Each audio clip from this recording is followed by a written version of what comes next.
Et bonjour à toutes et à tous. Si je ne vous ai pas déjà salué, c'est une joie d'être là aujourd'hui et c'est un privilège que j'aborde avec une certaine crainte et tremblement d'aborder ce texte de Jean chapitre 15. D'abord, lisons le texte. C'est Jésus qui parle. Moi, je suis le vrai plan de vigne et mon Père est le vigneron.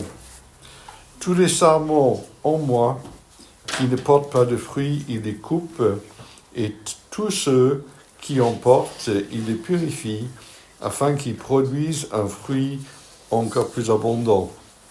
Vous aussi, vous avez déjà été purifiés grâce à la parole que je vous ai enseignée.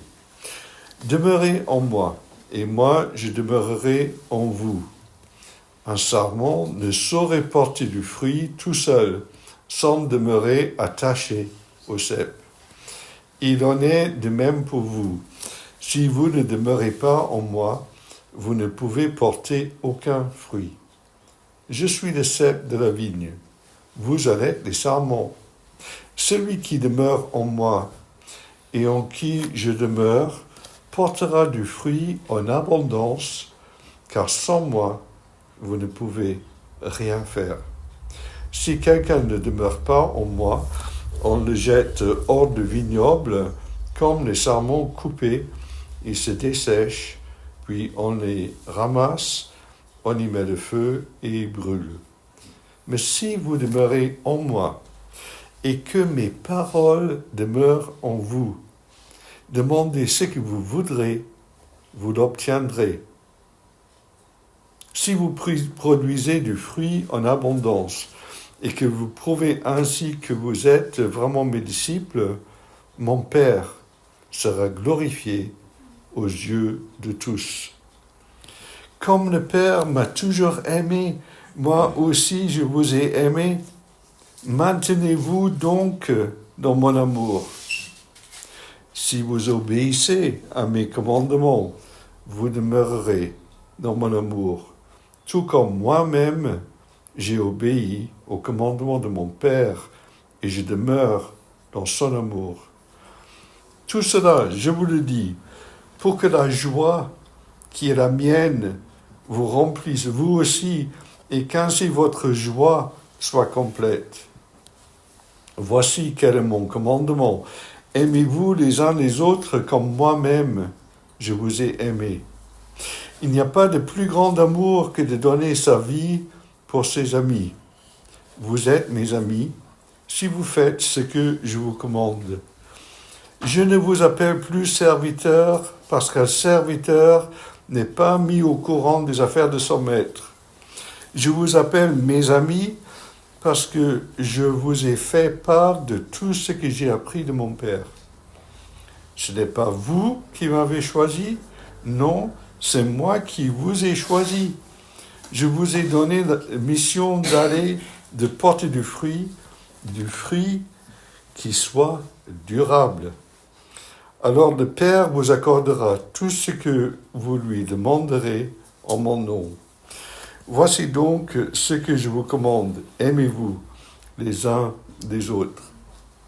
Si le monde a de la haine pour vous, sachez qu'il m'a haï avant vous.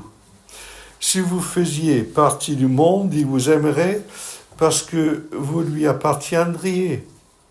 Mais vous n'appartenez pas au monde parce que je vous ai choisi du milieu du monde. C'est pourquoi il vous poursuit de sa haine. Souvenez-vous de ce que je vous ai déjà dit. Le serviteur n'est jamais plus grand que son maître. S'ils m'ont persécuté, ils vous persécuteront, vous aussi. S'ils ont gardé mes paroles, ils garderont aussi les vôtres. Mais c'est à cause de moi qu'ils agiront ainsi, parce qu'ils ne connaissent pas celui qui m'a envoyé. Si je n'étais pas venu, et si je ne leur avais pas parlé, ils ne seraient pas coupables. Mais maintenant, leur péché est sans excuse. Celui qui a de la haine pour moi, en a aussi pour mon Père. Si je n'avais pas accompli au milieu d'eux des œuvres que jamais personne d'autre n'a faites, il ne serait pas coupable. Mais maintenant, bien qu'il les ait vus, il continue à nous haïr, et moi et mon Père. Mais il fallait bien que s'accomplisse cette parole écrite dans leur loi, ils m'ont haï sans raison. Quand le défenseur en justice sera venu, celui que je vous enverrai d'auprès du Père, l'Esprit de vérité qui vient du Père, il rendra lui-même témoignage de moi. Et vous, à votre tour, vous serez mes témoins, parce que depuis le commencement, vous avez été à mes côtés. Jusqu'ici, la parole de Dieu. Donc, j'ai donné comme titre au message aujourd'hui, demeurer en Christ pour glorifier Dieu devant le monde. Alors, pour situer ce texte par rapport à ce qui a été présenté les dimanches précédents, Jésus a annoncé son départ. Bien sûr, cela crée un trouble chez les disciples et Jésus répond au désarroi des disciples et les rassure en disant un certain nombre de choses. Il leur donne une marque suprême de son amour par le lavement des pieds. Il leur dit, aimez-vous les uns les autres. C'est dans le chapitre 13, tout cela. Il les incite à la foi. Il dit, ayez foi en Dieu, ayez aussi foi en moi. Il leur donne la promesse de revenir les chercher quand il aura préparé une place pour eux. C'est dans 14, verset 3. Il les assure qu'il est bien le chemin vers le Père. Il confirme qu'il est un avec le Père. Il promet le don du Saint-Esprit pour que les croyants ne se sentent pas orphelins, mais aussi pour les conduire dans la compréhension de la vérité à son égard. Il leur promet que le Père viendra faire sa demeure en eux s'ils l'aiment et s'ils cherchent à obéir à ses commandements.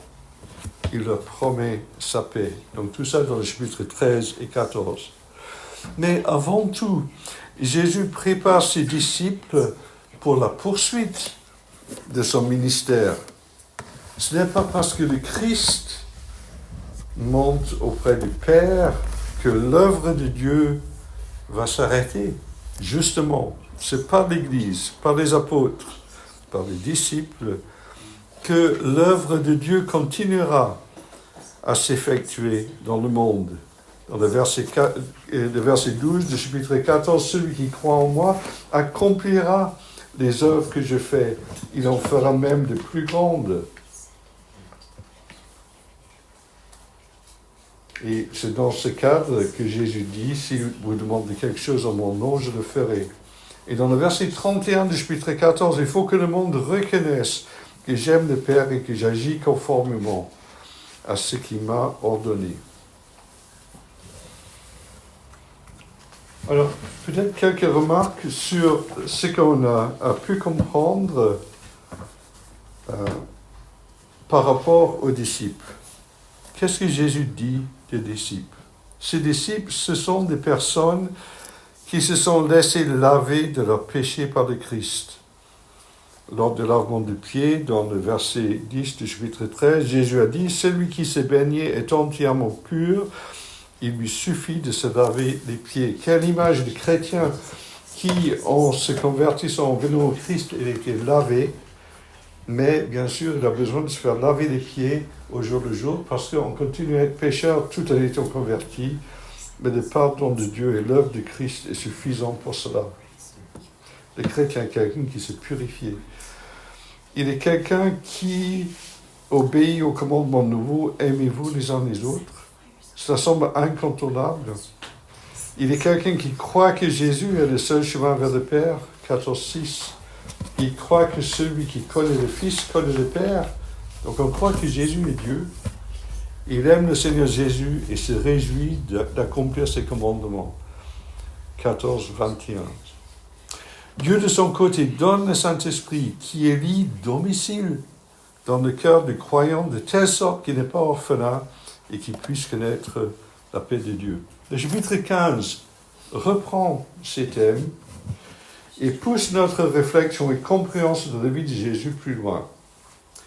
Dans le chapitre 15, le Christ nous présente la relation vitale des croyants avec lui en utilisant l'image de la vigne et il nous montre ainsi que cette relation est indispensable pour glorifier Dieu dans sa vie et accomplir les œuvres du Père. Donc le plan du message sera d'essayer de comprendre les éléments de la métaphore de la vigne dans le verset 1 à 8, ça sera la première partie. Ensuite, aller plus loin dans la réflexion sur comment vivre une vie qui accomplit les œuvres de Dieu. Et dernièrement, comment vivre dans un monde hostile au Christ. Je vous livre juste avant d'entrer dans ces considérations quelques commentaires de la part de Don Carson. Je ne sais pas si vous connaissez le livre Dans l'intimité de Jésus, qui traite bien de ce sujet. Don Carson, il dit « Ce passage est aussi désarmant qu'il est profond. » Quelque part, ce passage, je l'aime beaucoup, mais quelque part, on est dérouté, on est désarmé. En fait, quelle sorte de fruits devons-nous porter ? Tout croyant peut-il sincèrement s'appuyer sur les promesses extravagantes des versets 7 et 8 au sujet de la prière ?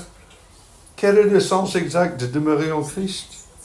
Et comment comprendre que les sarments ne portant pas de fruits soient cependant sur le cep ? Comment ces sarments peuvent-ils être coupés et détruits ? Je propose d'élucider ces questions au fur et à mesure qu'on avance dans notre texte. Donc d'abord, comment comprendre la métaphore de la vigne ?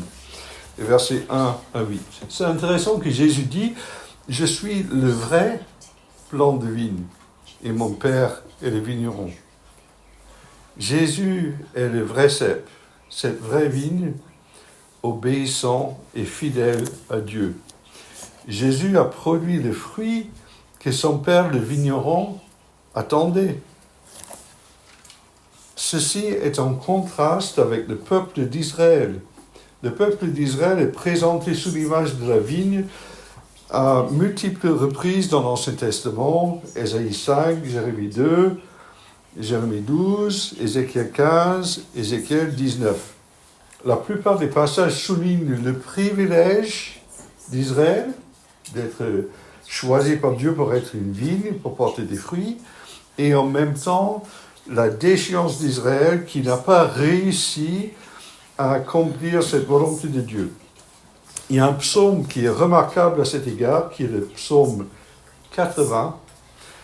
Le verset 9 dit « Tu avais arraché d'Égypte une vigne, tu as chassé des nations et tu l'as plantée. » Mais dans le verset 17, « Ta vigne est brûlée par le feu, elle est saccagée, ton visage menaçant provoque la perte. Que ta main soit sur l'homme qui est à ta droite, sur le Fils de l'homme, que tu as toi-même fortifié. » Et donc il y a cette notion que Dieu a pris Israël comme une vigne pour le planter, pour qu'elle porte du fruit, mais Israël n'a pas obéi, et donc il y a eu un jugement qui fait de sorte que la vigne est saccagée, voire brûlée. Et il y a cette notion dans le verset 18, que ta main soit sur l'homme qui est à ta droite. Donc on ne sait pas exactement de quoi il s'agit dans le contexte de l'époque, mais on peut penser que c'est la préfigure de Christ qui sera celui qui portera des fruits pour Dieu. Dans Marc chapitre 12, le verset 1 à 9, il y a la parabole de Jésus où le vigneron Dieu envoie des serviteurs pour chercher sa part de la récolte. Les serviteurs se font battre et enfin le vigneron envoie son fils qui est tué. Quelle image du Christ qui est venu dans ce pays d'Israël en espérant voir ses fruits de la repentance et qui est tué. Donc Jésus, en se présentant comme la vraie vigne, il souligne que le nouveau peuple de Dieu est composé de ceux qui s'attachent à lui. Et donc c'est la vigne plus les sarments. Et ce peuple est appelé à porter le fruit que Dieu attend. C'est intéressant de voir qu'il y a des sermons qui ne portent pas de fruits et qui sont coupés. Suite à ce que nous avons dit concernant la vigne dans l'Ancien Testament, on peut penser que les sermons qui sont coupés sont effectivement le peuple d'Israël qui n'a pas accepté, pour ceux qui n'ont pas accepté le Christ. On peut penser dans le contexte aussi, peut-être qu'il s'agit de Judas. Donc ce sont des personnes qui professent être attachées à Dieu, mais en réalité ne sont pas attachés. On va parler de cela un peu plus loin. Mais on voit qu'il y a des sermons qui portent du fruit, mais qui sont émondés.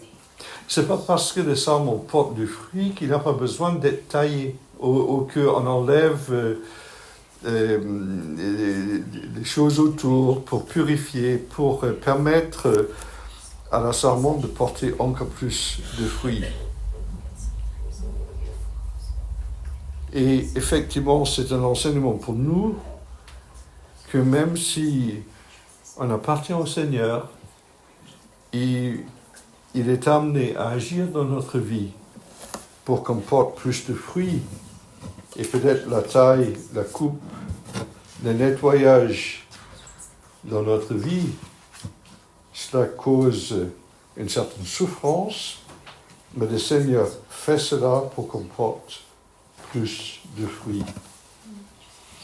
Le signe d'un serment attaché de manière vitale à Christ est le fait qu'il porte des fruits dans la durée. Je ne sais pas si vous avez vu le verset et de fruits durables.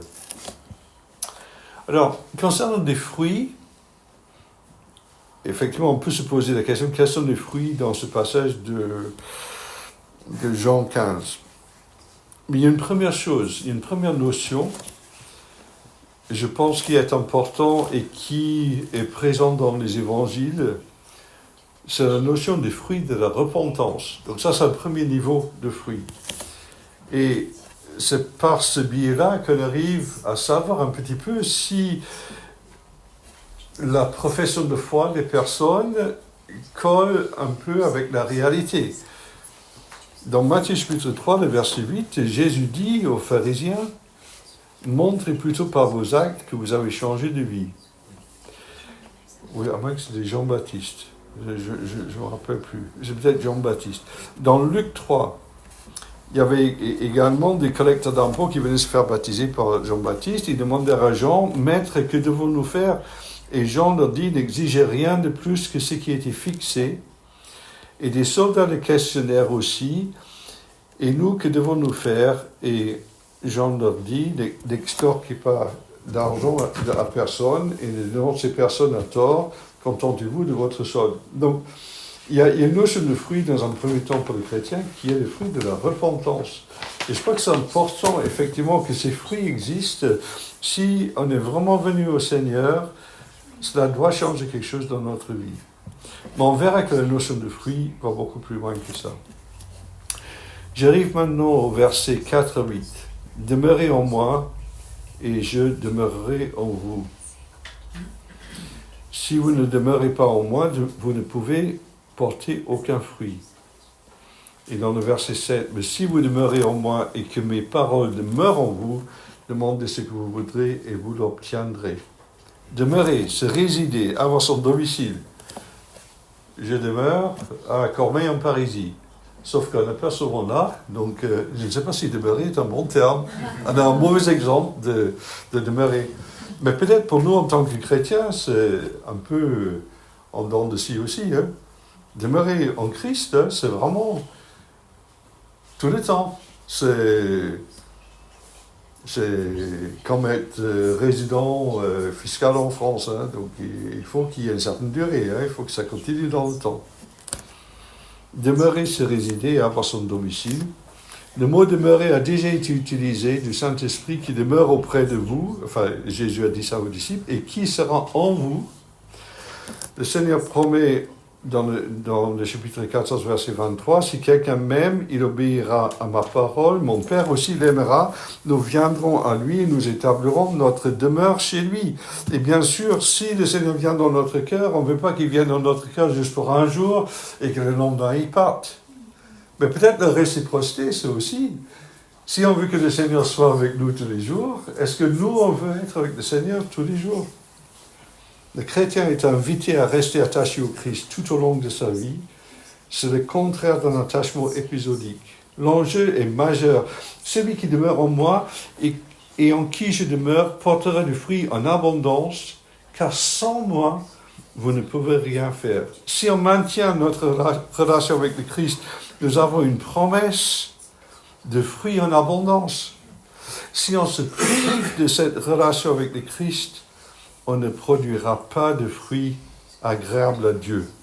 Ça a l'air radical, c'est binaire. Qu'est-ce qu'on veut? Du fruit en abondance? Ou est-ce qu'on va être dans cette situation où vraiment on ne fait rien qui plaît à Dieu? Cette vérité est à la fois rassurante et troublante. C'est une vérité radicale et cela demande une décision dans notre cœur, vraiment de dire, Seigneur, je veux vivre avec toi tous les jours de ma vie par ta grâce. Mais demeurer en Christ, c'est également laisser ses paroles demeurer en nous, le verset 7. Ce sont des conditions pour porter du fruit. C'est intéressant le rôle des paroles du Christ. Est-ce que je me nourris de ces paroles? Est-ce que j'essaie de me conformer à la volonté de Dieu exprimée dans sa parole? Mais c'est la vie du Christ en nous qui produit du fruit. Nous sommes invités à cette intimité avec lui en accueillant ses paroles. Connaître sa parole et comprendre le sens nous permet de savoir ce qui est conforme à sa volonté. Donc nous pouvons commencer à avoir une idée du fruit que le Seigneur nous demande de porter. Il nous demande de porter un fruit qui est inspiré par lui, qui est conforme à sa pensée révélée dans sa parole. Ce n'est pas un fruit qui relève de la seule volonté humaine. En même temps, nous avons besoin d'être émondés, taillés, purifiés pour pouvoir accueillir cette parole. Le seul fait de rester attaché au Christ dans la prière et en veillant à obéir à sa parole produit naturellement un fruit en abondance. Et le fruit, donc, c'est tout ce qui se produit quand nous marchons avec le Seigneur jour après jour. Ce sont des fruits à la fois de la repentance et de la sanctification. Au fur et à mesure que Dieu nous change, cela ne se limite pas au nombre de personnes que nous amenons au Christ. Parfois on parle de fruits comme le nombre de personnes que nous amenons au Christ, même si cela fait partie. Ça va beaucoup plus loin. Dans ce contexte, notre esprit rendu conforme à la volonté de Dieu et en accord avec sa parole, le disciple peut demander ce qu'on veut et cela sera accordé.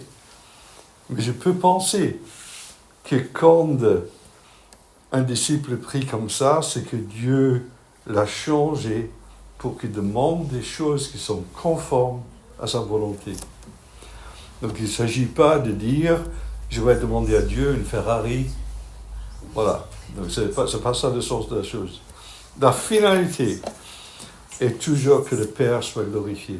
La finalité du fruit est clairement exposée dans le verset 8. La gloire de mon Père apparaîtra aux yeux de tous. Alors, comment vivre une vie qui accomplit les œuvres de Dieu et les glorifie? Don Carson, dans son livre, il indique 5 points relatifs à la nature de l'union entre Jésus et les croyants. Donc, je vais les exposer rapidement. Et je pense que si on prend chacun de ces points, on peut dire qu'on a peut-être une action qu'on peut mettre en œuvre dans notre vie pour qu'on puisse vivre pleinement cette relation avec le Christ. Le premier point que Carson indique, c'est que la relation entre Jésus et son Père que la relation entre Jésus et les disciples reflète la relation entre Jésus et son Père. Dans le verset 9, Jésus dit, « Comme le Père m'a toujours aimé, moi aussi je vous ai aimé. Maintenez-vous donc dans mon amour. Si vous obéissez à mes commandements, vous demeurerez dans mon amour, tout comme moi-même j'ai obéi aux commandements de mon Père, et je demeure dans son amour.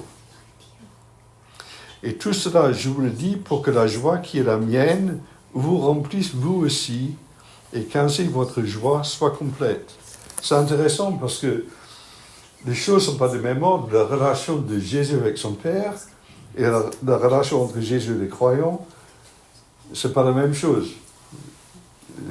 Jésus est un avec le Père, nous sommes des créatures, nous sommes des pécheurs sauvés par grâce. Mais Jésus, il veut nous dire plusieurs choses. Comme Jésus est l'objet de l'amour du Père, les croyants est l'objet de l'amour de Jésus. Jésus nous aime autant que le Père aime Jésus. C'est incroyable. Et comme Jésus demeure dans l'amour du Père en gardant ses commandements, le croyant doit demeurer dans l'amour de Jésus en gardant ses commandements. Mais Jésus, il a accompli pleinement la volonté de Dieu. Et nous sommes appelés à vivre cette proximité aussi. Et je me dis, est-ce qu'on arrive à comprendre que ce que Dieu veut pour nous est bon? Est-ce que ce n'est pas ça un gros problème pour nous? On pense que Dieu veut nous priver de quelque chose ou il va nous empêcher de vivre quelque chose. Si on prend le psaume 139, et même le psaume que Matthieu a lu, on voit que la personne qui parle, il aime la présence de Dieu, il aime la loi de Dieu. Il dit, c'est bon pour moi. Et il fait ses délices de cette parole. Convaincu que Dieu veut son bien, le psalmiste fait de la parole de Dieu ses délices. Le Christ qui a parfaitement obéi à son Père par amour, nous a donné ce même esprit qui nous inspire ses attitudes et comportements. On peut penser que l'Esprit de Dieu en nous apprend à aimer la parole de Dieu et la loi de Dieu. Dernière remarque concernant la joie. La joie suprême de Jésus réside dans son obéissance au Père et les chrétiens sont appelés à la joie suprême d'obéir au Fils. Alors, qu'est-ce qu'on peut faire pour approfondir notre relation avec le Christ? Rendre compte qu'on est aimé par le Christ comme Dieu a aimé Jésus. Et aimer obéir avec joie. Je dirais qu'il y a une forme de complicité. Deuxième point que Carson indique. L'intimité avec le Christ n'encourage pas l'individualisme. Ce n'est pas juste moi avec le Christ. L'amour qu'on doit vivre avec les autres croyants se vit en communauté.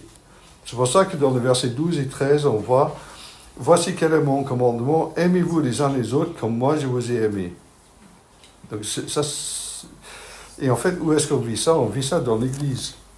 Mettre en pratique l'amour en communauté. Troisième point. Jésus-Christ honore l'intimité entre les croyants et lui-même du nom d'amitié. Vous êtes mes amis, si vous faites ce que je vous commande. C'est intéressant que Jésus, il dit pas, Jésus n'est pas appelé notre ami. Alors c'est dans nos hymnes que nous avons quel ami fidèle et tendre, etc. La Bible ne présente jamais Jésus comme notre ami. Mais nous, on est présentés comme les amis.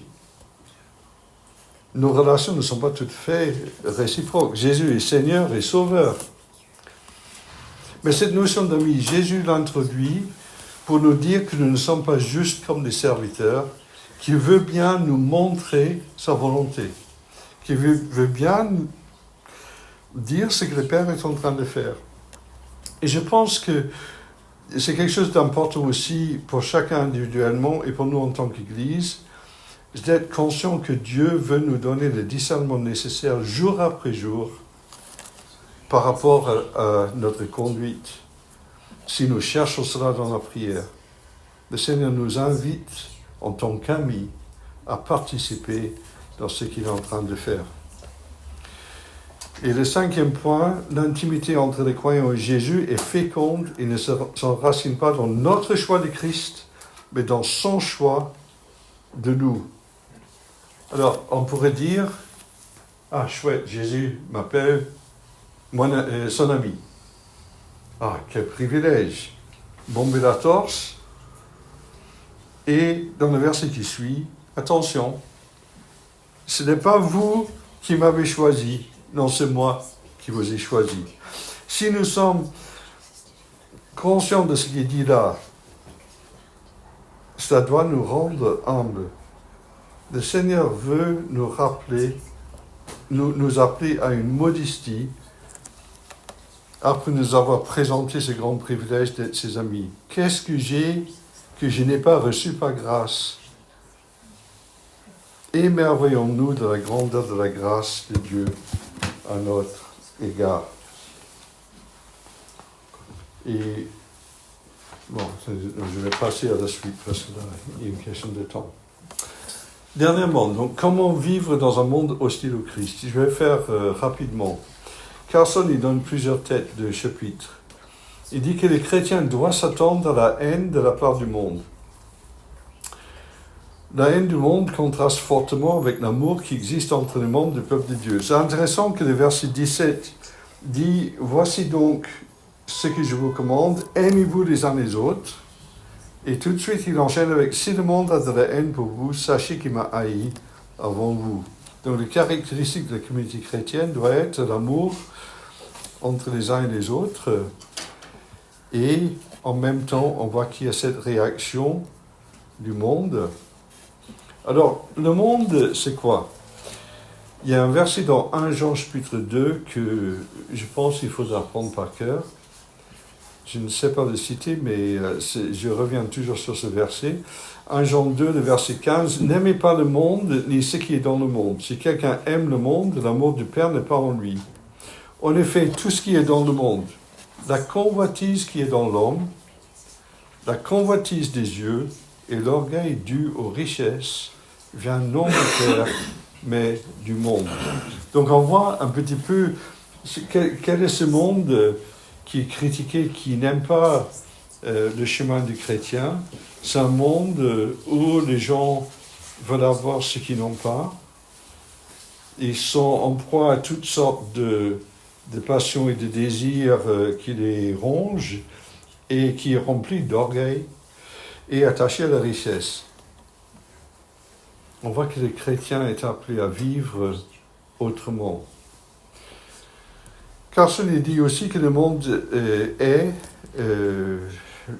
parce que l'Église s'exclut mutuellement et qu'il ne supporte pas le refus de se conformer à lui. Dans le verset 19, « Si vous faisiez partie du monde, il vous aimerait parce que vous lui appartiendriez. » Et quand on a des comportements à l'inverse de 1 Jean 2,15, effectivement, les gens peuvent trouver bien curieux. Jacques 4 dit « Ne savez-vous pas que l'amour du monde est synonyme de haine contre Dieu ?» Le monde nous haït également car il a déjà haï Jésus-Christ. Jésus dit « Le serviteur n'est jamais supérieur à son maître. S'ils m'ont persécuté, ils vous persécuteront. » Et enfin, le monde haït car son péché est mis à nu. Jésus dit, si je n'étais pas venu et si je ne leur avais pas parlé, ils ne seraient pas coupables, mais maintenant leur péché est sans excuse. Donc tout cela peint une image un peu sombre, mais si nous sommes vraiment attachés à la parole de Dieu, et la réalité est là, hein, on voit l'Église persécutée, on voit aussi des réactions parfois des personnes qui ne comprennent pas qu'on ne vit pas notre vie comme eux. Effectivement, cette haine, cette opposition existera. Le chrétien est appelé à être témoin dans ce monde. Le verset 26, « Quand le défenseur sera venu, celui que je vous enverrai d'auprès du Père, l'Esprit de vérité qui vient du Père, il rendra lui-même témoignage de moi. Et vous, à votre tour, vous serez mais témoins, car depuis le commencement, vous avez été à mes côtés. En conclusion, pour porter du fruit en abondance et qui dure, qui glorifie Dieu le Père devant les hommes, nous sommes invités à vivre une relation intime avec le Christ en acceptant qu'il nous émonde et en s'imprégnant de ses paroles.